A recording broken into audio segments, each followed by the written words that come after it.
নমস্কার, সুপ্রভাত। প্রভাতের আলো অনুষ্ঠানে আপনাদের স্বাগত জানাচ্ছি। আপনাদের সঙ্গে রয়েছি আমি আজ এশা। আজকের এই প্রভাতের আলো অনুষ্ঠান আমরা ভক্তিগাথার মাধ্যমে শুরু করব। তাই চলুন সদ্গুরুর একাধিক ভক্তিগাথা আমরা শুনে নিই। সামান্য ফার্মেন্টেড হলে এই খাবারগুলো পেটের জন্য বেশ ভালো। একটু ফার্মেন্টেড হলে পাকস্থলীর বাস্তুতন্ত্রকে আরো সমৃদ্ধ করে। যদি একটা নির্দিষ্ট সীমার বেশি ফার্মেন্টেড হয়ে যায় তাহলে জীবাণুগুলো নিজস্ব একটা বাস্তুতন্ত্র গড়ে তোলে যা আপনার বায়োমকে সাপোর্ট করে না। আমি জানি পাশ্চাত্যে এইরকম বলাটা খুবই বিপজ্জনক। সবচেয়ে বাজে খাবার এগুলোই।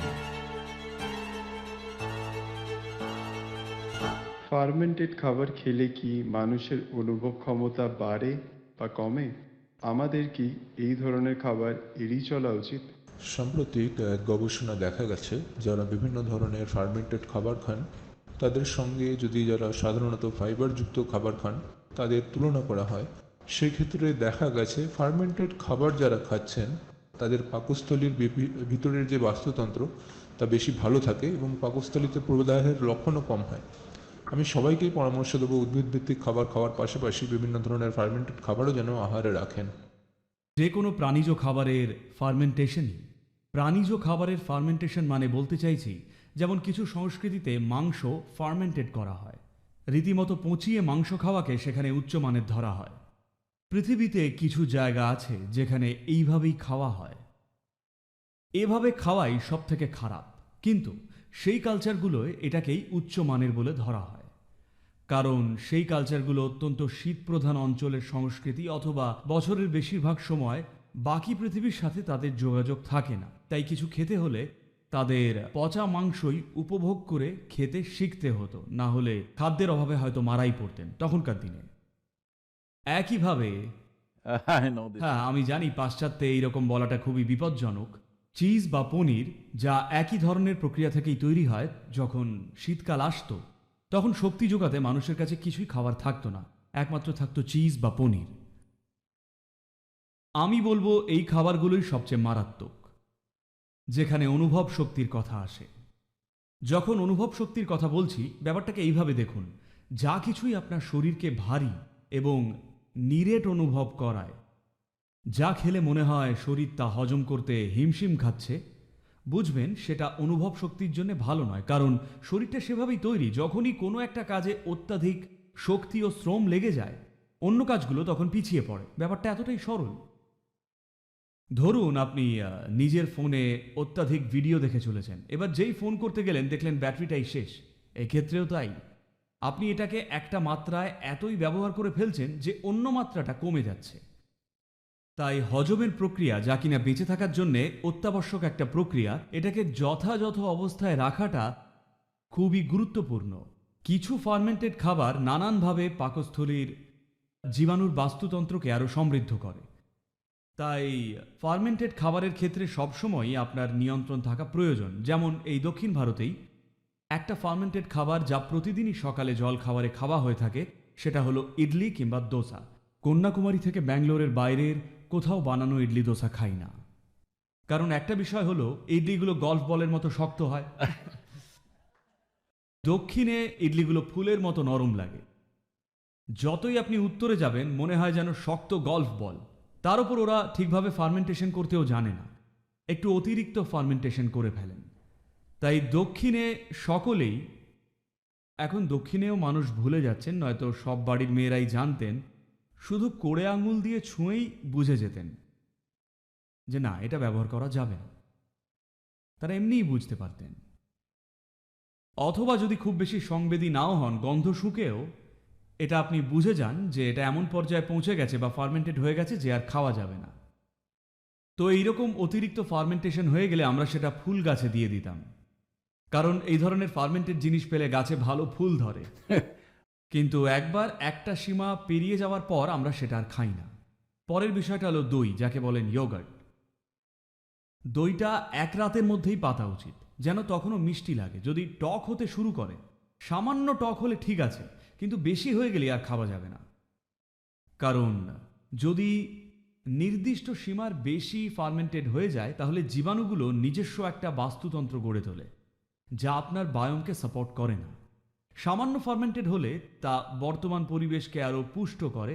আপনার পাকস্থলী বা খাদ্যনালীতে ফার্মেন্টেশনই কিন্তু হয়ে চলেছে। কিন্তু সেটা দেখুন, ফার্মেন্টেশন করা কিন্তু একটা কালচার, তাই তো? কালচার বলা যায় কি না? Yeah, It's yeah, a culture. yeah. এটা একটা নির্দিষ্ট কালচার। আপনাকে এটাকে এমনভাবেই কালচার করতে হবে যাতে তা আপনার জন্য উপকারী হয়। যেমন তেমনভাবে করলে কিন্তু হবে না। আপনার পেট যদি বিয়ার তৈরির কারখানা হয়ে দাঁড়ায় তাহলে আর কি।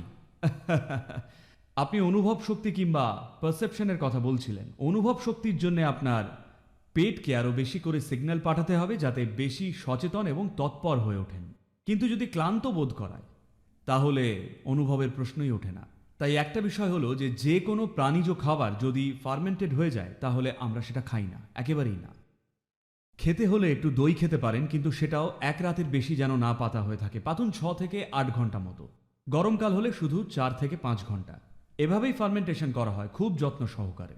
কেউ যদি গরমকালে 1টা নাগাদ খাবার খেতে চান তাহলে সেক্ষেত্রে তারা সকাল 8টা কিংবা 9টায় ফার্মেন্টেশনে বসান, যেহেতু তাপমাত্রা তখন বেশি থাকে। যদি ঠান্ডার মরশুম হয় তাহলে ঠিক রাতে ঘুমোতে যাওয়ার আগে হাঁড়িতে পাতবেন আর তারপরের দিনই রেডি। আর এই ফার্মেন্টেড খাবারটা কিভাবে খাচ্ছেন? আজকাল তো সবই হারিয়ে যাচ্ছে। চেষ্টা করি যাতে অন্তত আমার খাবার টেবিলে আমার আশেপাশের মানুষেরা ভুল না করেন।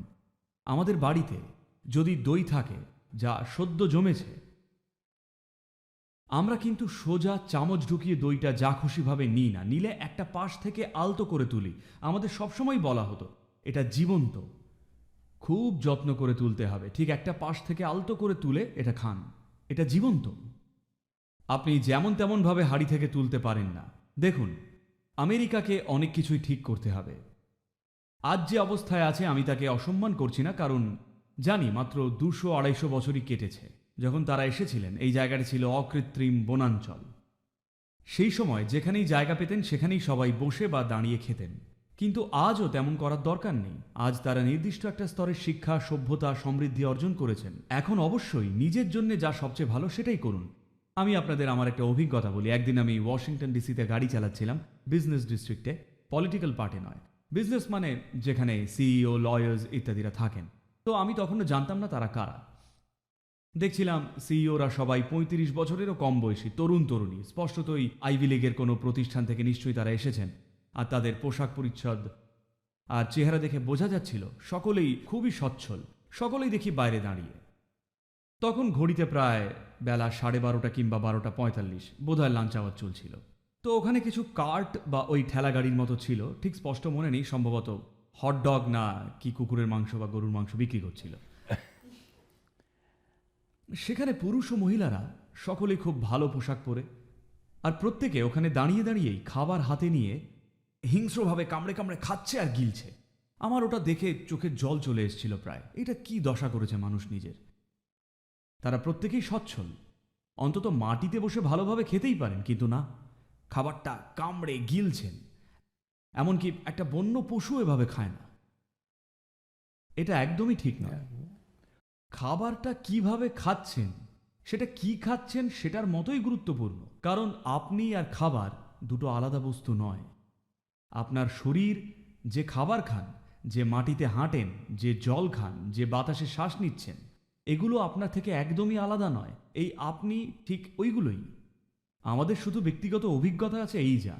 নিজের সন্তানকে যেভাবে ভালোবাসার চোখে দেখেন, এই খাবার, জল, মাটি, বাতাসকে ঈশ্বর হিসেবে না দেখলেও অন্তত সন্তানের মতো যত্ন নিয়েও যদি দেখেন, দেখবেন আপনার সঙ্গে চমৎকার কিছু ঘটবে।